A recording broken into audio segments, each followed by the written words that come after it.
ದೇಶಾದ್ಯಂತ ವಿದ್ಯಾರ್ಥಿಗಳು ಇವತ್ತು ರೂಢಿಗಿಳಿದಿದ್ದು ಈ ದೇಶದ ರಾಜಧಾನಿ ದಿಲ್ಲಿಯ ಜಂತರ್ ಮಂತರ್ನಲ್ಲಿ ಲಕ್ಷಾಂತರ ಜನ ವಿದ್ಯಾರ್ಥಿಗಳು ಬೇರೆ ಬೇರೆ ರಾಜ್ಯಗಳಿಂದ ನ್ಯಾಯಕ್ಕಾಗಿ ಆಗ್ರಹಿಸಿ ಸತ್ಯಾಗ್ರಹ ಹೂಡಿದ್ದು ಸೋನಮ್ ವಾಂಗ್ಚುಕ್ ಮತ್ತು ಅಭಿಜಿತ್ ದಿಪ್ಕೆ ಆ್ಯಂಡ್ ನೇಹಾ ಬೋರಾ ಅವರ ನೇತೃತ್ವದೊಳಗೆ ಏನು ಅಮರಣತುಪ್ಪ ಸತ್ಯಾಗ್ರಹ ಇವತ್ತು 24ನೇ ದಿನಕ್ಕೆ ಕಾಲಿಟ್ಟಿದ್ದು 21 ದಿನಗಳವರೆಗೆ ಉಪವಾಸ ಸತ್ಯಾಗ್ರಹ ಇದ್ದಂಥ ಸೋನಮ್ ವಾಂಗ್ಚುಕ್ ಅವರನ್ನು ದಿಲ್ಲಿ ಪೊಲೀಸರು ಆ ಕೇಂದ್ರ ಸರ್ಕಾರದ ಒಂದು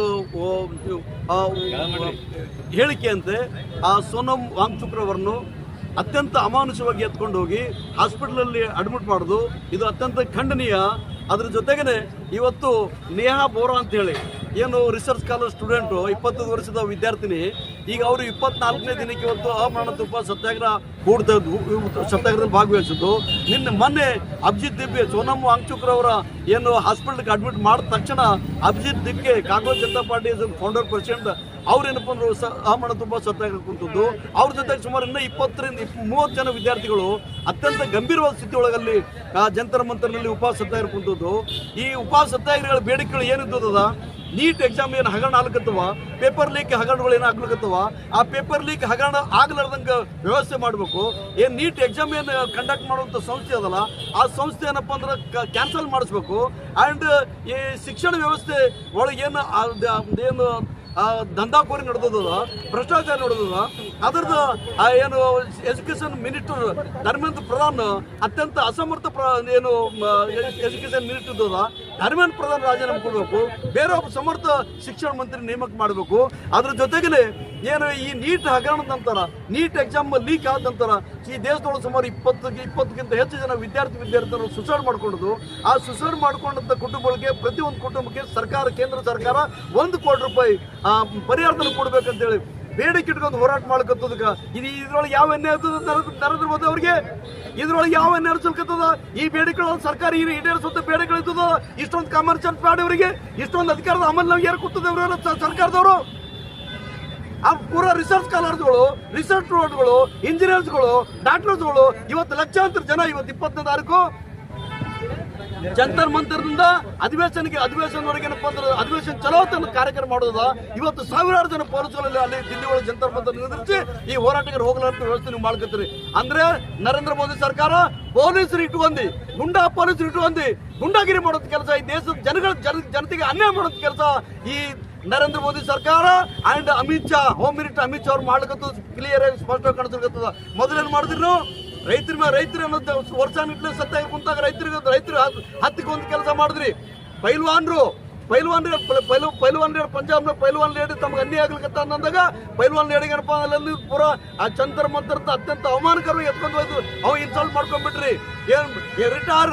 ರಿಟೈರ್ ಮಿಲಿಟರಿ ಆಫೀಸರ್ ನಮ್ಮ ಪೆನ್ಷನ್ ಬಗ್ಗೆ ನಮ್ಗೆ ಬೇಡಿಕೆ ಈಡೇರಿಸಬೇಕಂತ ಮಿಲಿಟರಿ ಆಫೀಸರ್, ರಿಟೈರ್ ಆಫೀಸರ್ ಅಲ್ಲಿ ದಂಡಿ ಸತ್ತ ಕುಂತಾಗ ಅವ್ರಿಗೆ ನಾವು ಅಪ್ಪನ್ ಮಾಡೋದು ಕಳಿಸಿದ್ರು. ಈ ನರೇಂದ್ರ ಮೋದಿ ಅಂಡ್ ಸರ್ಕಾರ ಅಧಿಕಾರದ ಅಮ್ಮನೊಳಗೆ ತೂಗಲ್ಕತ್ತದು. ಅವ್ರಿಗೆ ಗೊತ್ತಿರಲಿಲ್ಲ ಇಷ್ಟೊಂದು ಭಯಾನಕವಾಗಿ, ಇಷ್ಟೊಂದು ಸಹಸ್ರ ಸಂಖ್ಯೆಯಲ್ಲಿ ಯೂತ್ ಏನಪ್ಪ ಈ ದೇಶದ ವಿದ್ಯಾರ್ಥಿಗಳು ದಿಲ್ಲಿ ಜಂತರ್ ಮಂತರ್ ಬರ್ತಂತ ಎಲ್ಲೂ ಕನಸಿನಲ್ಲಿ ಕಂಡಿರ್ಲಿಲ್ಲ ಅಂತ ನರೇಂದ್ರ ಮೋದಿ ಅಂಡ್ ಅಮಿತ್ ಶಾ.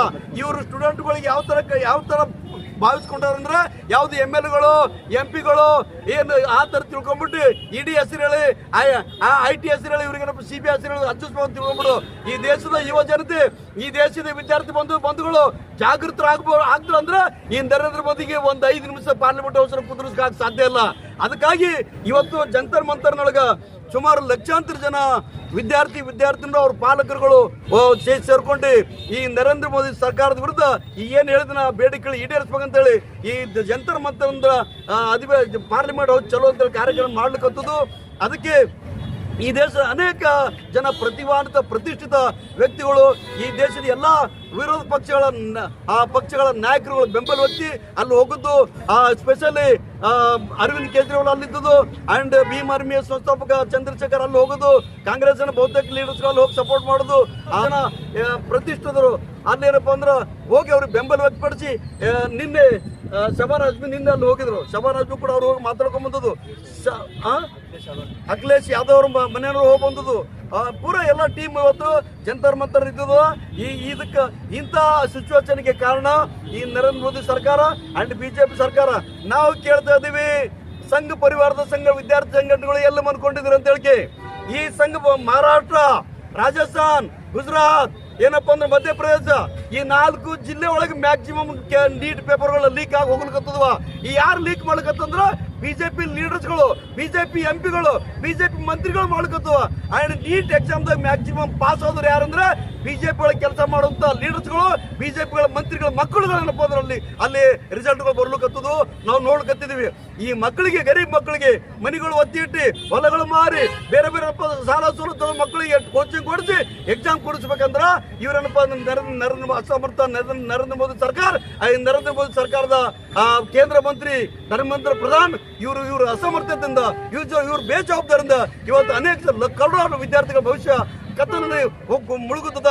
ಅದನ್ನು ವಿರೋಧಿಸಿ ಸೋನಮ್ ಅಭಿಜಿತ್ ದಿಕ್ತೆ ಅಂಡ್ ನಿಯಾಬ್ ಅವರ ಸ್ಟ್ರೈಕ್ ಕುಂತದ, ಅವ್ರಿಗೆ ಬೆಂಬಲ ವ್ಯಕ್ತಪಡಿಸಿ ನಾವುಗಳು ಇವತ್ತು ದಲಿತ ಸೇನೆ ವಿದ್ಯಾರ್ಥಿ ಒಕ್ಕೂಟದ ನೇತೃತ್ವದೊಳಗ ಗುಲ್ಬರ್ಗ ಜಿಲ್ಲಾಧಿಕಾರಿಗಳ ಮುಖಾಂತರ ಆ ರಾಷ್ಟ್ರಪತಿಗೆ ಮನವಿ ಸಲ್ಲಿಸ್ತಾ ಇದ್ದೀವಿ.